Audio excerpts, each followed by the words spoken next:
Welcome to Brookgreen 101. My name is Ted Monnich. I'm the conservator at Brookgreen Gardens. My responsibility is taking care of the sculpture collection. And the topic for today's Brookgreen 101 presentation is Preventative Conservation. Conservation is the protection and care of tangible cultural heritage, including artworks, architecture, archaeology, and museum collections. Conservation activities include preventative conservation, examination, documentation, research, treatment, and education. Preventative conservation is the mitigation of deterioration and damage due to cultural property through the formulation and implementation of policies and procedures for the following, including appropriate environmental conditions, handling and maintenance procedures for storage, exhibition and packing, and transportation and use of a collection. We're guided by the Code of Ethics and Guidelines for Practice of the American Institute for Conservation of Historic and Artistic Works. And within those guidelines, it states about preventative conservation. The conservation professional should recognize the critical importance of preventative conservation as the most effective means of promoting the long-term preservation of cultural property. The conservation professional should provide guidelines for continuing use and care, recommend appropriate environmental conditions for storage and exhibition, and encourage proper procedures for handling, package, and transportation.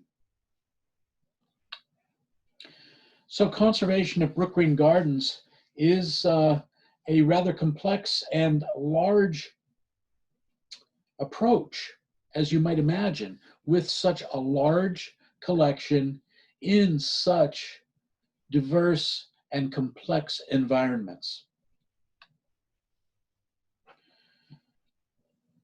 Brookgreen Gardens conservation is guided by a comprehensive collections preservation program, incorporating preventative conservation, scheduled inspection and condition assessment. Every month, I walk through the gardens, I walk through the galleries, examining all of our sculptures. I'm so familiar with the collection that very quickly, any changes or signs of deterioration tend to jump out at me. We also count on our valuable volunteer staff, guided by our trained maintenance crew. We value them for their ability to notice and detect any irregularities in the sculptures, on the sculptures, as they are going through their regular maintenance process. And there we are, scheduled cleaning and maintenance.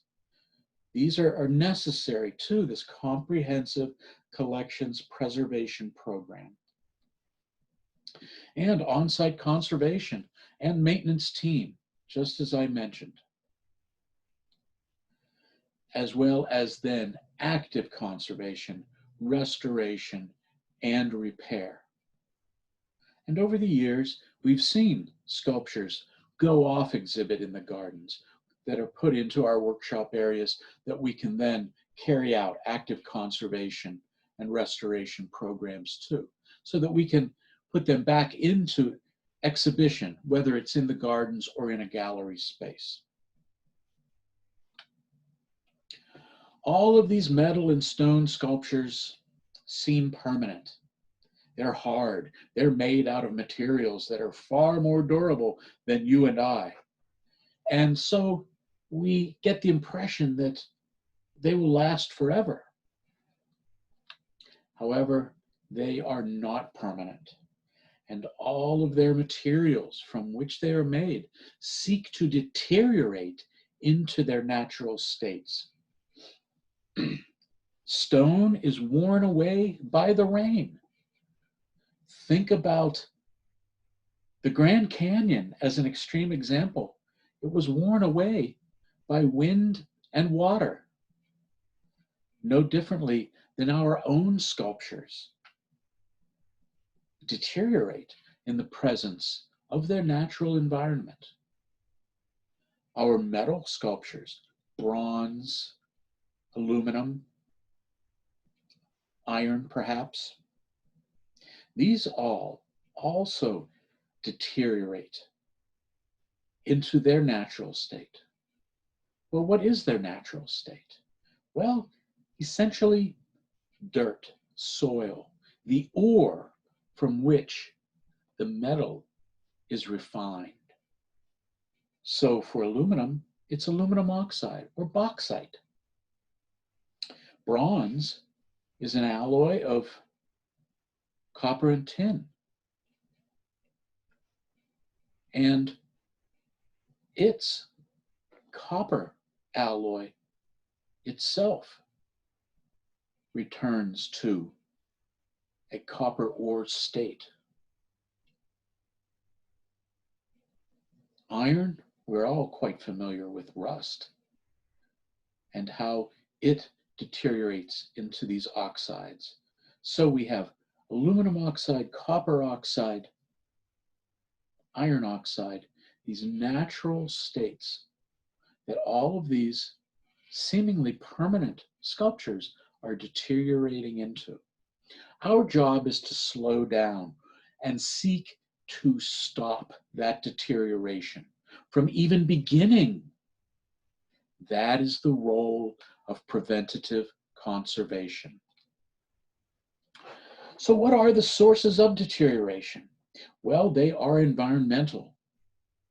It is sunlight, temperature, moisture, pollution, and within that, the marine environment that our collection exists within. We're close enough to the Atlantic Ocean so that it has a tangible effect on our collections. For sunlight, it will bleach the stone. We tend not to see sunlight affecting our metal sculptures. Temperature also affects our sculptures. It causes them to expand and contract. And with that movement, bits of the sculpture break away. I'm talking about stone. But still, our metal sculptures get quite warm in July and August, so hot that you don't want to touch them. And this affects the protective coatings that we apply to the surface of the metal sculptures to protect them from moisture and pollution and the marine environment. So it causes those protective coatings, whether they are a lacquer or a wax. It causes them to break down. Moisture is an ever-present concern to our collection. As I said, it was water that has worn away the Grand Canyon and has caused a degree of deterioration on the surface of our stone sculptures. It's a natural occurrence. Also, we have a beautiful canopy of magnificent trees as part of our horticultural collection. These trees prevent moisture from quickly evaporating from the surface of our sculptures.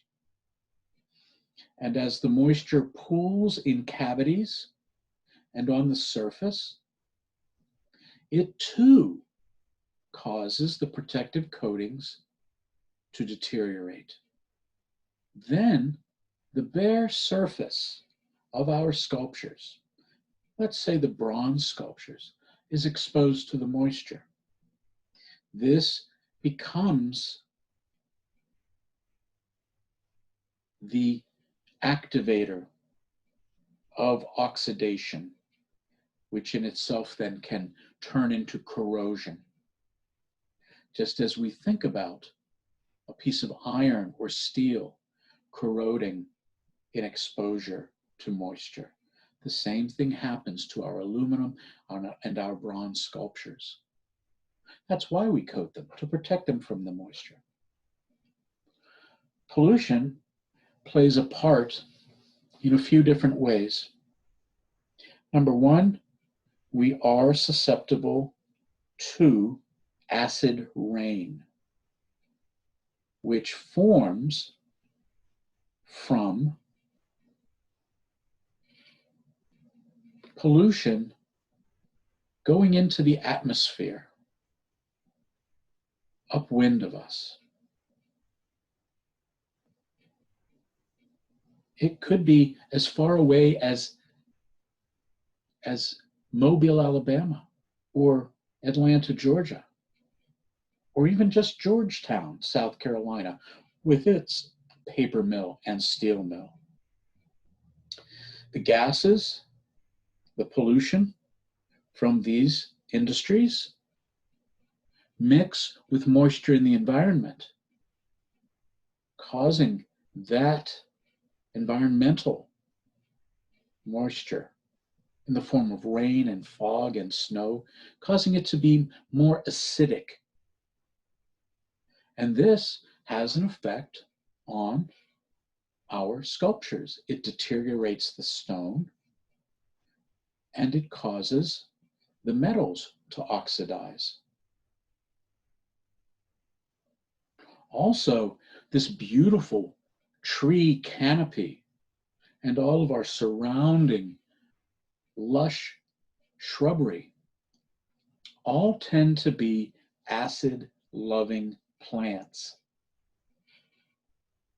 Just as you might put mere acid fertilizer on your camellias at home to make them bloom beautifully, our plants and trees take acid from the soil and from the surrounding environment and from the deterioration of leaf litter.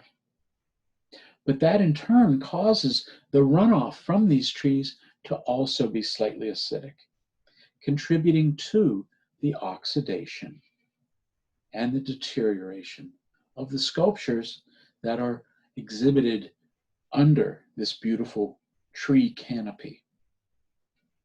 We have to be aware of this. Ideally, the sculptures would be exhibited out in the open, such as we have them in the Arboretum, where there is wonderful ventilation. A wonderful breeze can blow through and help dry the morning's rainfall.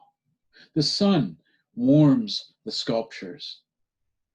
The moisture evaporates, and we don't have the accumulation of condensation of pooled rainwater, which contributes to oxidation and corrosion. But we're Brookgreen Gardens, and we value our horticulture as much as we do our sculpture. So, as the preventative conservation officers, we must be cognizant of the threats that this environment poses to our sculptures. What other kinds of deterioration are there? Man-made. This includes your fingerprints from touching and handling the sculptures. Now, we have 5 senses, and we experience the world through those 5 senses. And our touch is as important as our sight.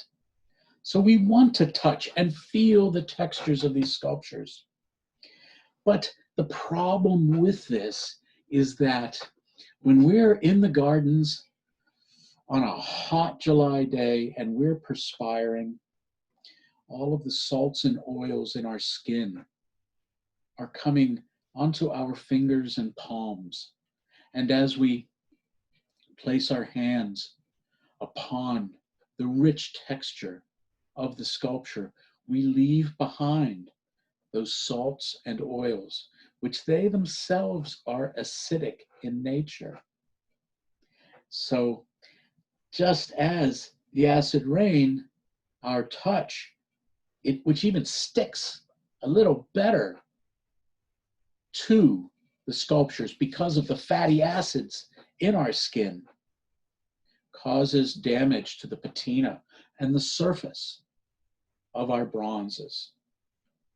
It causes increased deterioration to the surface of a smooth marble sculpture. So touch is a problem. Spills.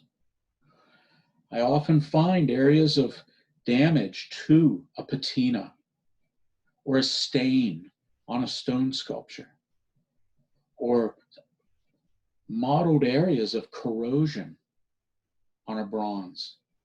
And I wonder what has caused this. It looks like something has been spilled here, perhaps by a worker or a contractor, or perhaps during an evening reception. It is no secret that artworks are damaged in social receptions in museums. People will set wine glasses on display cases. People will knock over display cases, not realizing it was behind them. Pieces are damaged in this way. This is man-made deterioration. Machinery. You know, to maintain this beautiful horticultural collection, these thousands of acres at Brookgreen Gardens, requires a lot of machinery. And it's having to move around all of this artwork. And occasionally accidents occur. The machine will bump against the sculpture and it might cause some damage. Sometimes we can repair it. Sometimes we choose not to because of the extent of the damage or the way the damage has occurred. But again, it's not intentional. It's a mistake. It's an accident. But it is still a source of man-made deterioration.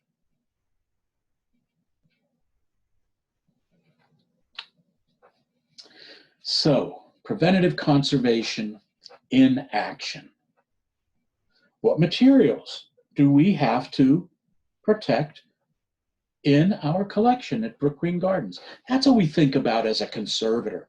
Materials. We are material scientists, and we focus on the deteriorating actions that occur to the materials of which our collection is made.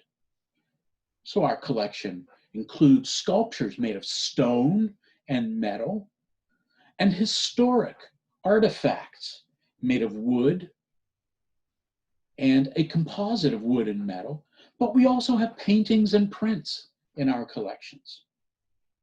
So we think about all of these things, and we approach them all differently. Why?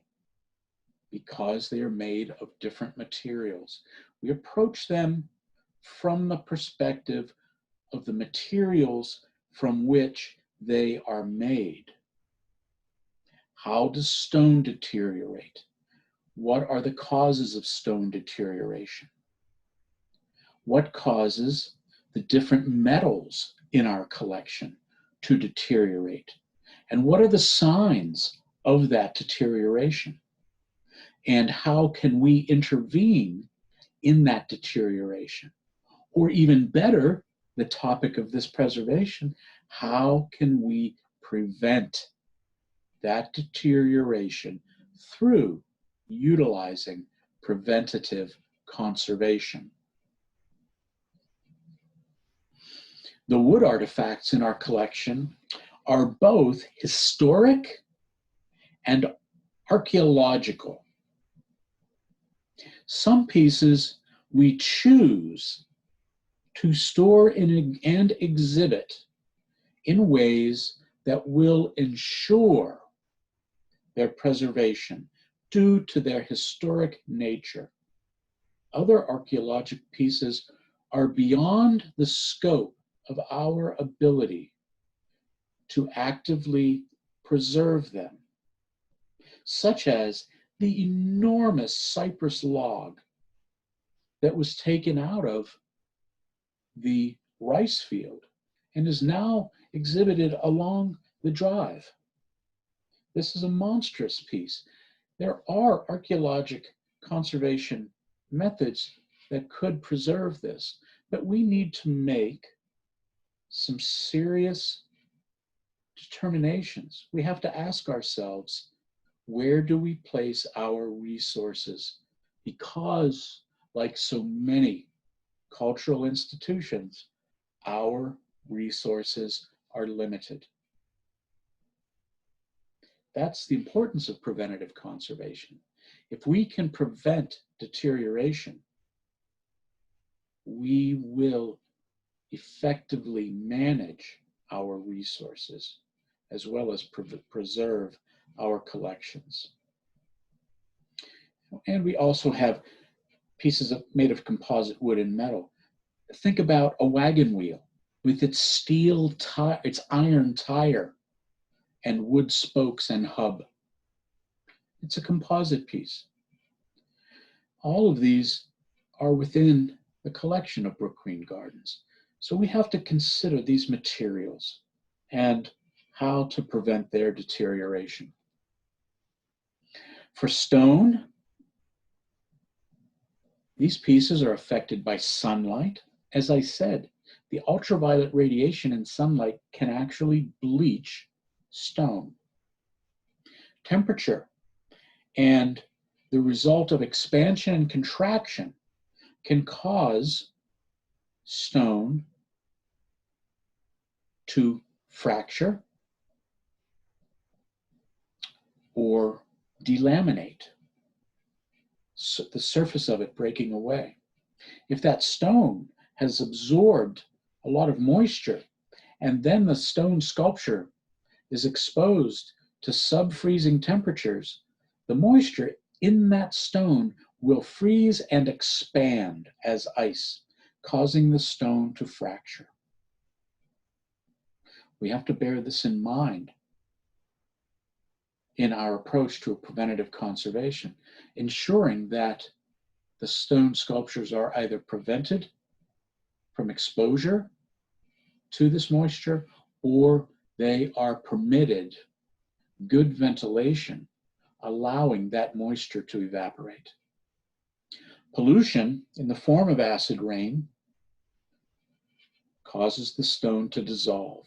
We have to keep our pieces clean.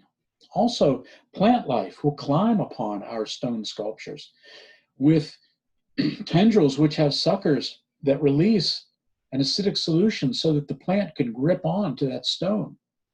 So that in itself will destroy the stone. So we don't want ivy growing on our stone sculptures. Our touch, as I mentioned earlier, will leave behind oils and salts, which themselves contribute to the deterioration. Spills will stain the sculpture.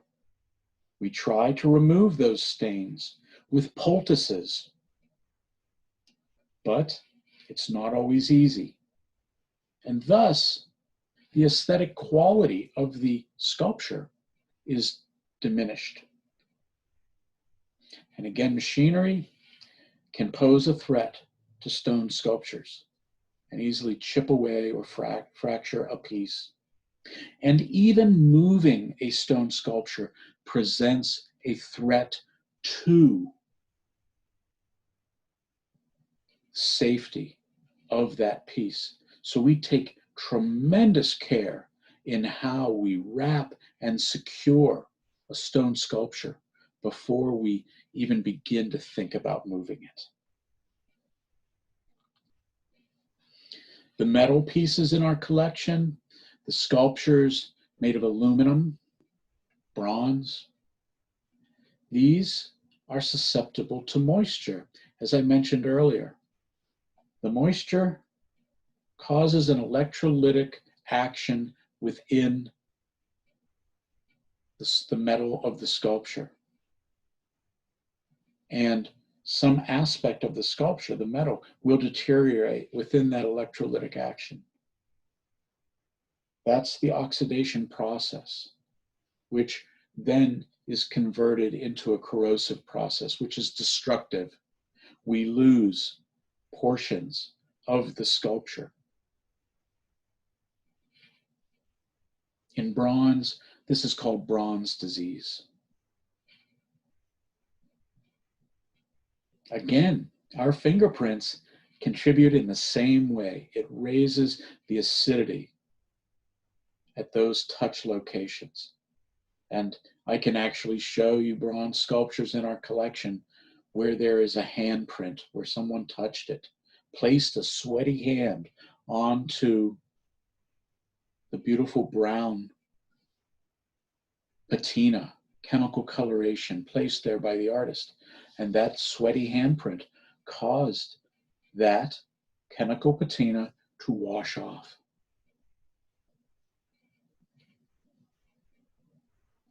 Spills, well, again, damage to patinas, damage to the surface, the metal surface of the sculpture, deterioration, oxidation, bronze disease. And again, machinery, whether a piece is being moved or the machine is operating around the sculpture, it's possible that accidents will occur and the machinery can damage the sculpture.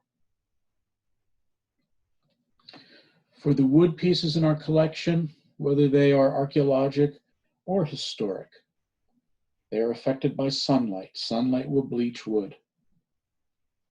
Temperature will cause the wood to expand and contract. And when it is part of another material, such as metal, and we'll get to that, they expand and contract at different rates. And the wood is softer than the metal, so the wood is damaged. Moisture causes wood to expand and contract, to swell. It also causes it to rot. So we need to restrict moisture. Pollution, of course. We can say it's our acid rain. We can say it's touch. Also, our marine environment is going to contribute to the rotting of the wood. We want to prevent any fungal penetration into the wood in a high moisture environment. And also we can bear in mind insect infestation. Powder post beetles, termites, so many different kinds of insects will deteriorate that wood. Spills, no different. Whether it's a chemical spill that causes chemical deterioration or simply staining. We have to be aware of this. And machinery, just the same. Just the same. So all of this contributes, consideration of all of this contributes to how we prevent deterioration of the wooden artifacts in our collection. Wood and metal are the same. And as I said, when they're combined, wood and metal, the wood has a different expansion factor, thermal expansion factor, than does the metal. The metal does not expand in exposure to moisture, atmospheric moisture, but the wood does. The metal stays put nice and hard, and the wood works against it. And so the wood will deteriorate from that. Also, moisture within the presence of, let's say, iron, causing rust. That rust itself can help to contribute to the deterioration of the wood, as well as a sign of metal deterioration. We have to take all of these into consideration as we approach these materials in our collection. So what do we do with the sculpture? Well, we reduce the moisture. We put it in a location that has good sunlight if possible, increased ventilation if possible. If there is a depression modeled into the sculpture by the sculptor, we have to be aware of that and regularly monitor it. And if there's water pooled in there, plus organic material, leaves, acorns, that's going to become a rather acidic soup. So we have to clean that out of there regularly, dry that out, allow the air to evaporate the rest of the moisture. And then we have to coat our sculptures, the metal sculptures, with protective wax or lacquers to allow the metal surface to resist the effects of the moisture and the pollution, the acid rain, the acid water dripping off of the plants. And this requires regular maintenance because that coating is going to wash off within a year. So we have to come back and clean and wax or lacquer the sculpture. We need to restrict access to the sculpture so people don't touch them. And it doesn't have to be a fence around the sculpture. This can be done psychologically by placing a piece away from the walkway, creating a psychological barrier. Some sculptures our visitors cannot resist touching, such as Len Gainway. And as a result, Len Gainway has suffered regular damage that has required far more than simple conservation or restoration. It's required welding repairs. This is from touch. We have to think about ways to distance the sculptures from the visitors while still making them visually accessible. And it takes staff and public education in programs such as Brookgreen 101 so that people can understand why and how to preserve our collection, how our visitors can aid us in preserving our collection and can take pride in that. Our wood and wood metal collections require us to reduce the moisture content because it will affect both the wood and the metal differently, and then they will work against each other. We need to moderate the sunlight. First, I need to be able to spell moderate correctly. We need to moderate the sunlight because the sun will bleach the wood, but it will also heat the wood and the metal. And the metal will retain that heat longer than the wood because of its density. And again, that will result in a different factor of thermal expansion of both the wood and the metal. They'll work against each other. Why do our roads all crack? Or if any of our viewers live in the Northeast or have lived in the Northeast, why are all the roads cracked? Why do they have potholes? It's from the rate of thermal expansion. It's from the effects of moisture and heat, and certainly all those cars driving over them. These pieces require regular maintenance. For pieces in the gallery, simply dusting them off. Dust on an artifact or a work of art becomes hydroscopic. That means that the dust attracts and retains moisture. So it's like a bronze sculpture covered with dust has a damp coat on it. Well, what's that? That's a poultice, to use an old term, an archaic term. That's a moist coating that's just going to cause that surface to deteriorate. So regular maintenance is necessary. And again, staff and public education.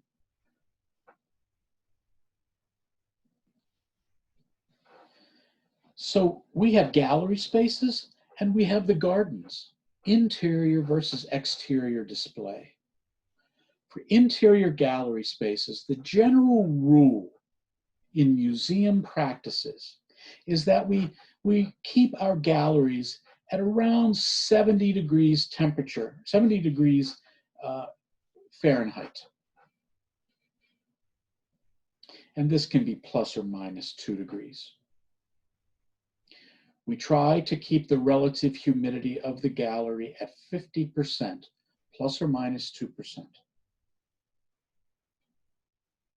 So here we've addressed temperature, we've addressed moisture, relative humidity. We need to limit our light levels when we have works of art that are painted, or our works on paper, or our paintings themselves, or textiles. These materials are greatly affected by light levels, especially ultraviolet light levels. So we need to maintain these light levels at a moderate level so that these artworks do not fade, especially textiles. Especially the color red is very fugitive or subject to fading. And you'll even see this in an old, even a magazine cover, where all the color has faded out of it, it looks like. All of the red, it's just left blue looking, or some other color. That's the result of the effect of light levels.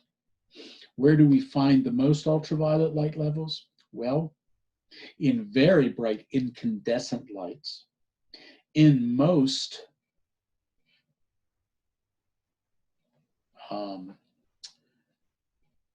fluorescent lights, a lot of ultraviolet light there,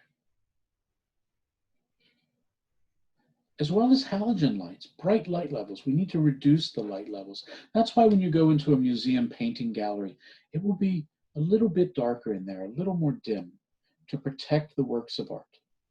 And we want regular maintenance, to dust, vacuum, clean regularly these collections. You can see in this picture, some of these pieces are in glass vitrines or cases to help protect them, That's for interior spaces. What about exterior, our gardens? Well, we go back to what we discussed earlier, reduce moisture. That's hard to do in this picture, isn't it? It's a big fountain. Fountains are problematic, especially when water is running over them or splashing on them. The protective coatings of wax or lacquer that we apply to those fountains are quickly washed away by the fountains themselves. So we are constantly working to stabilize any oxidation and to reapply coatings to protect them.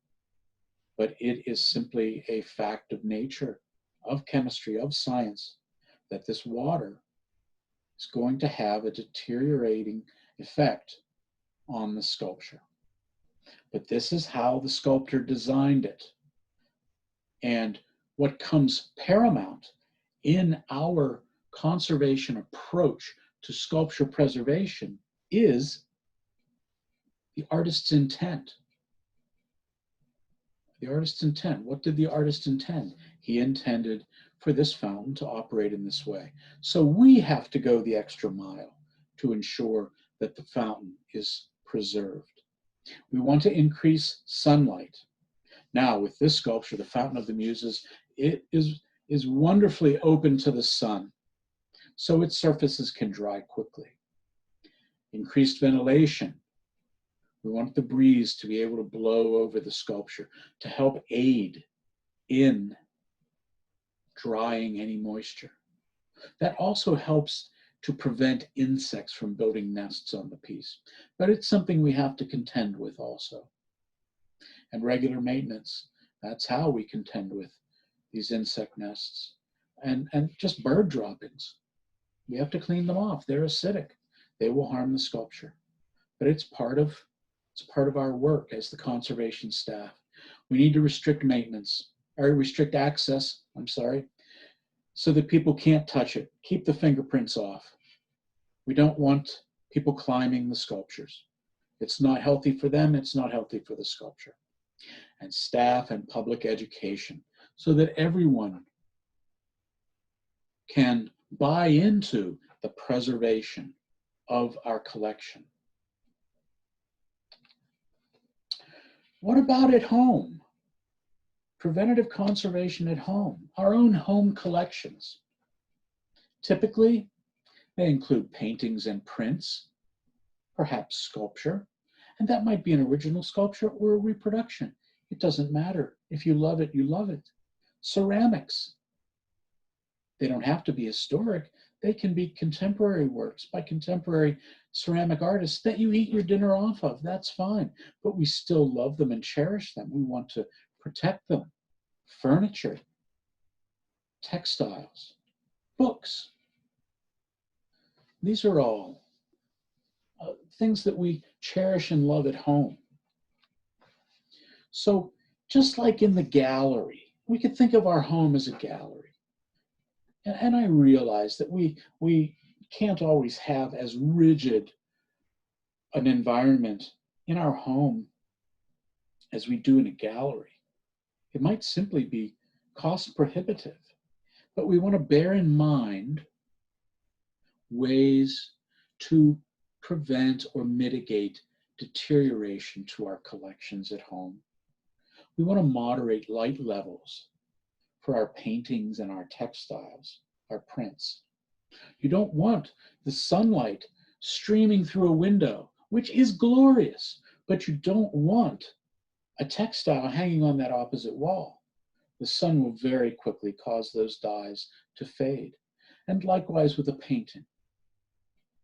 We need to think about where we place our cherished collectibles with regard to light levels and especially direct sunlight.